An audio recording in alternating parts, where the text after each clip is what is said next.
Sanctions ou pas, quelle position adopter face à la transition militaire au Tchad? Vendredi soir, le Conseil de paix et de sécurité de l'Union africaine n'avait toujours pas trouvé la posture à adopter face au nouveau régime militaire tchadien. Les avis divergent au sein de l'institution. D'un côté, ceux qui préconisent un accompagnement de la transition et de l'autre, ceux favorables à une suspension du pays.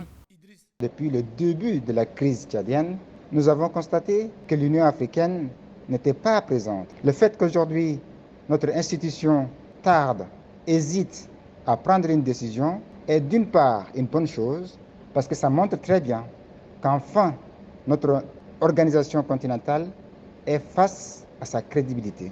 Le monde entier attend impatiemment cette décision parce que l'Union africaine doit être l'union de peuples. Et le peuple tchadien attend de notre institution des principes et des valeurs qu'elle respecte elle-même. Fin avril, le Conseil de paix et sécurité avait envoyé au Tchad une mission pour évaluer la situation, l'aider à prendre une décision.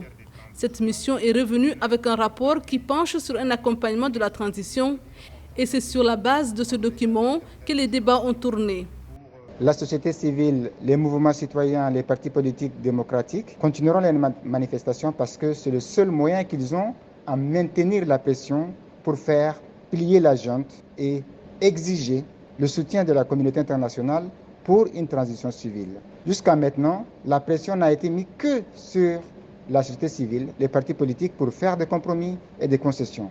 Il est temps aussi pour la junte de faire des compromis, de faire des concessions et aussi d'écouter et d'aller vers le dialogue inclusif sans exclure la résistance armée, sans exclure la société civile, sans exclure les partis politiques. Pendant que l'UA tergiverse, la situation dans le pays reste préoccupante.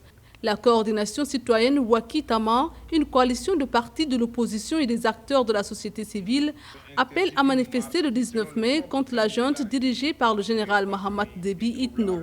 Pour rappel, le 27 avril, la manifestation organisée par la dite coalition avait été réprimée dans le sang. 6 personnes avaient trouvé la mort selon le bilan officiel.